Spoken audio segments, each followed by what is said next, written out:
Good morning, students. Our next topic in chapter 2, Force and Law of Motion, is Newton's Law of Motions. Newton ने motion करते हुए objects पर कुछ नियम दिए हैं जो कि डेली लाइफ में भी आपको अगर प्रॉब्लम आती है तो आप उनको यूज़ कर सकते हैं। ये 3 लॉ हैं जिनको क्या कहा जाता है, न्यूटन्स लॉ ऑफ मोशन, यानी न्यूटन के गति के नियम। Newton's law of motion are very important because they tie into the almost everything we see in our daily life. Newton के लॉ जो हैं इनको हम इसलिए पढ़ रहे हैं क्योंकि बहुत इम्पॉर्टेंट है पढ़ने, क्योंकि हम जो डेली लाइफ में बहुत सारी चीज़ें देखते हैं जिनको ये आपस में क्या करते हैं, टाई अप करते हैं, बांधते हैं, रिलेट करते हैं। Newton's law speak very generally all forces but to use them for any specific problem. इन नियम इतने सरल हैं कि आप इन्हें आपके जीवन में आने वाली किसी भी विशेष प्रॉब्लम में भी आप इनका क्या कर सकते हैं, यूज़ कर सकते हैं, अनुपालन कर सकते हैं। तो ये लॉ क्या है, हम इन्हें पढ़ेंगे। तो हम सबसे पहले अपना फर्स्ट लॉ पढ़ते हैं। First law, Newton's first law of motion. If a body is rest, अगर कोई बॉडी रेस्ट में है, it will continue to be rest, तो यह रेस्ट में, रेस्ट मतलब विश्राम की अवस्था में ही रहेगी। And if it is in uniform motion, अगर ये मोशन कर रही है, it will continue to move in a straight line, तो ये क्या करती रहेगी, मोशन करती रहेगी। अनटिल, कब तक, an external force applied on it, जब तक इस पर कोई भी बाहर से फोर्स लगाई ना जाए। To change it present state, इसकी जो प्रेजेंट में स्टेट है, यानी कि अगर रेस्ट है तो रेस्ट और मोशन कर रही है तो मोशन, तो वो उसकी क्या कहलाएगी, उसकी प्रेजेंट स्टेट। तब तक उसकी प्रेजेंट स्टेट चेंज नहीं होगी। कहने का मतलब है कि अगर कोई चीज़ रेस्ट पोजीशन में रखी हुई है या फिर वो मोशन कर रही है, तो वो रेस्ट में है तो रेस्ट में रहेगी, मोशन कर रही है तो मोशन में रहेगी, जब तक उसे बाहर से कोई फोर्स लगाकर क्या ना किया जाए, मोशन करने वाले ऑब्जेक्ट को रोका ना जाए या फिर रेस्ट वाले ऑब्जेक्ट को फोर्स लगा के मोशन में ना लाया जाए। इस लॉ को लॉ ऑफ इनर्शिया के नाम से भी जानते हैं। अब क्वेश्चन आता है कि व्हाट इज़ इनर्शिया। इनर्शिया किसी भी ऑब्जेक्ट की अपनी स्थिति को बनाए रखने की एबिलिटी होती है। फॉर एग्जाम्पल, जैसे आप रेस्ट में हैं, ठीक है, तो ये आपकी एबिलिटी है कि आपने आपको क्या कर रखा है, रेस्ट में रखा हुआ है, तो ये आपका कौन सा इनर्शिया हुआ, इनर्शिया ऑफ रेस्ट। और जब कोई ऑब्जेक्ट मोशन करता है तो वो अपनी मोशन की जो पोजीशन है उसको वो बनाए रखना चाहता है, वो नहीं चाहता कि वो रेस्ट में आए, ठीक है। वो तो हम उसको एक बाहर से फोर्स लगा कर रोक रहे हैं, तो वो क्या कहलाएगा, जब कोई ऑब्जेक्ट मोशन करता है तो वो कहलाएगा आपका इनर्शिया ऑफ मोशन। इनर्शिया हमेशा आपके मास, यानी कि आपकी जो उसमें आपका कैपेसिटी है, मास है आपके मॉलिक्यूल्स की, उस पर डिपेंड करता है। इसलिए लॉ ऑफ इसे क्या बोलते हैं, लॉ ऑफ इनर्शिया। अगर कोई ऑब्जेक्ट का मास जितना ज़्यादा है उसका इनर्शिया, चाहे वो रेस्ट का हो चाहे मोशन का, उतना ही ज़्यादा होगा। इसे भी एक एग्जांपल से एक्सप्लेन करते हैं। जैसे एक छोटा सा स्टोन है और एक बहुत बड़ा स्टोन है, दोनों को अगर हम पहाड़ पे से गिराएं तो आप खुद ही सोचिए कि आपको किसको रोकने के लिए ज़्यादा फोर्स लगानी पड़ेगी। डेफिनेटली आपको क्या करना पड़ेगा, आपका जो बड़ा वाला स्टोन है उसको रोकने के लिए आपको ज़्यादा फोर्स अप्लाई करनी पड़ेगी। क्यों? क्योंकि जो बड़ा वाला स्टोन है उस बड़े वाले स्टोन का मास क्या है, ज़्यादा है। मास, जनरली मास से मतलब होता है वजन। अगर हम जनरली कहें, वैसे दोनों चीज़ें डिफरेंट हैं, मास और वेट, बट यहाँ पे ग्रेविटी है इसलिए मास और ग्रेविटी को हम रिलेट कर सकते हैं।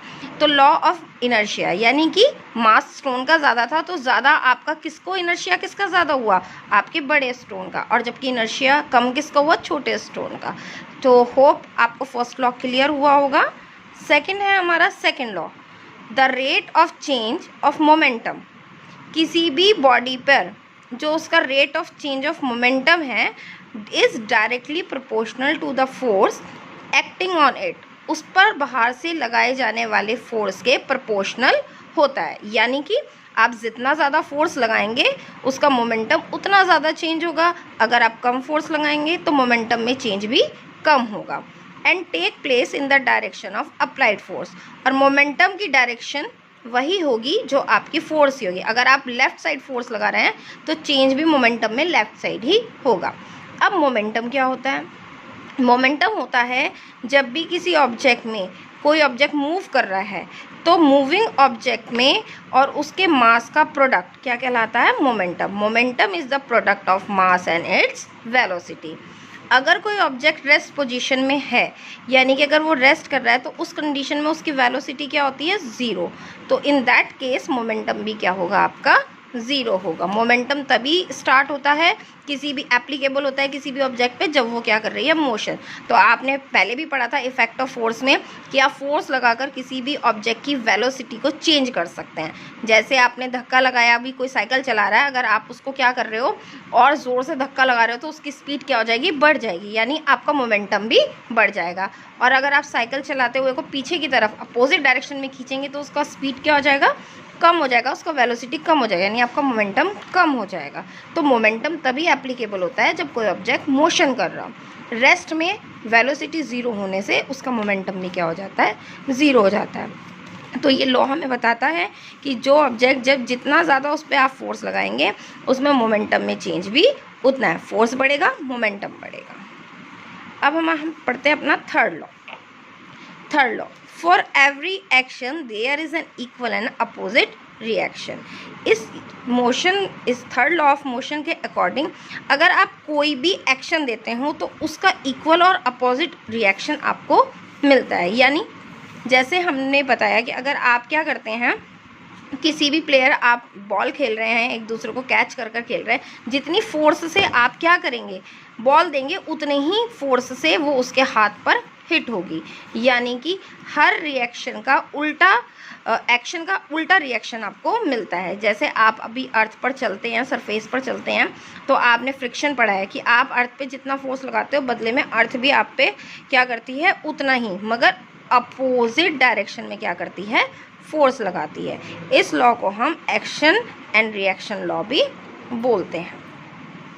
I hope you understand all three Newton's law of motion. Now we represent mathematical formulation of Newton's second law of motion. यहाँ पर हम अपने न्यूटन का जो सेकंड लॉ था उसका मैथमेटिकल रिप्रेजेंटेशन करेंगे, क्योंकि ये बहुत इंपॉर्टेंट है और आपको जो न्यूमेरिकल प्रॉब्लम्स आएंगी वो इस लॉ पे बेस्ड काफ़ी सारी प्रॉब्लम्स आपको सॉल्व करनी होंगी। तो हम एक बार रिवाइज करते हैं कि हमारा न्यूटन का सेकंड लॉ क्या था। The rate of change of momentum of a body is directly proportional to the force acting on it। किसी भी बॉडी पर लगने वाला फोर्स उसके मोमेंटम के रेट ऑफ चेंज के क्या होता है? डायरेक्टली प्रोपोर्शनल होता है। और किस डायरेक्शन में प्लेस करता है? जिस डायरेक्शन में आपका फोर्स लगा है। और मोमेंटम क्या है? Momentum is a product of mass and its velocity. Suppose एक ऑब्जेक्ट है having mass m and its initial velocity is u, and over applied a force F, its final velocity become v. Mass is a fundamental quantity, so it remain m. Then initial momentum means जो उसका starting में जब उसकी velocity कितनी थी? u, तो उसका initial momentum कितना था? इनिशियल मोमेंटम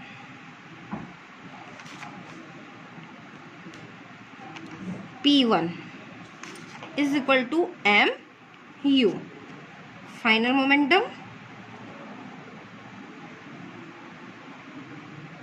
कितना लेंगे? P2 is equal to mv। Then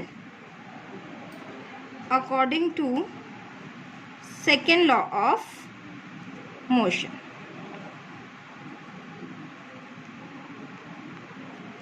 F proportional to delta F upon delta T, delta P upon delta T। Delta small change के लिए यूज़ किया जाता है। F प्रोपोर्शनल टू मोमेंटम में आपका कितना चेंज आ रहा है? मोमेंटम यानी final momentum mv minus mu, और टाइम t2 माइनस t1, यानी कि डेल्टा t ही रख लेते स्मॉल के लिए। अब इन दोनों में क्या कॉमन है? Same m। तो f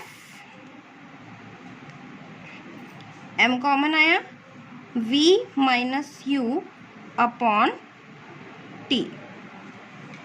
अभी हमने फर्स्ट चैप्टर में पढ़ा था rate of change in velocity is equal to the acceleration produce in the body, यानी कि a since a is equal to v minus u upon t. So put the value.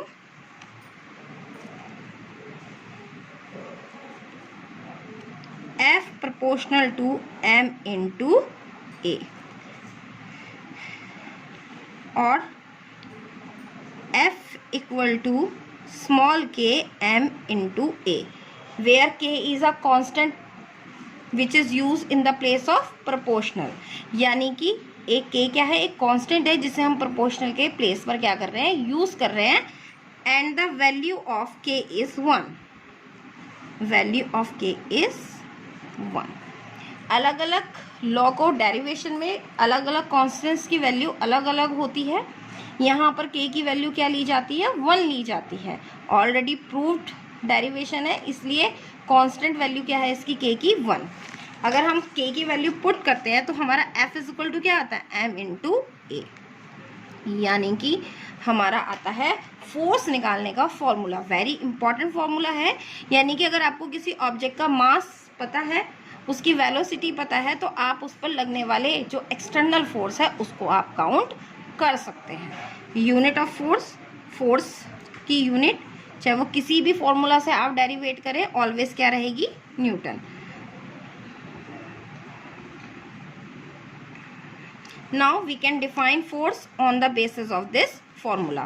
Force is the product of mass and produce acceleration during the small period of the body, यानी कि किसी भी body पर applied force, उसके मास और उस body पर force के कारण जो उसमें वेलोसिटी में चेंज हुआ है और उस चेंज के कारण जो एक्सीलरेशन प्रोड्यूस हुआ है, उन दोनों के प्रोडक्ट के इक्वल होता है. Force is equal to the product of mass and produced acceleration.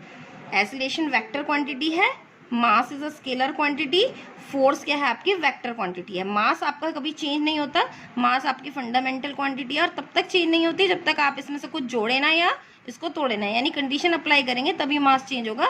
नहीं तो मास चाहे आप अर्थ पर वे करें, चाहे आप किसी और प्लेनेट पे जाकर वे करें, तो आपका जो मास रहेगा वो फंडामेंटल सेम रहेगा. होप आपको ये डेरिवेशन समझ आया होगा. और ये शॉर्ट में आपका डेरिवेशन कई बार आ चुका है एग्जाम्स में, तो आपको इसको डेरिवेट को करना है, प्रैक्टिस करनी है इसकी सॉल्व करने की. और अगर आपको कोई प्रॉब्लम हो इस डेरिवेशन से रिलेटेड तो आप पूछ सकते हैं. और आपके तीनों लॉ के एग्जाम्पल्स भी आपके बुक्स में अवेलेबल हैं, जिनको आप एक बार रीड करेंगे अच्छे से केयरफुली, और कोई प्रॉब्लम होगी तो आप मुझसे पूछ सकते हैं कि आपके जो भी क्वेश्चंस हो, या अगर आपको कोई एग्जाम्पल नहीं समझ आ रहा है तो आप उसका एक्सप्लेनेशन भी मुझसे पूछ सकते हैं. Thank you.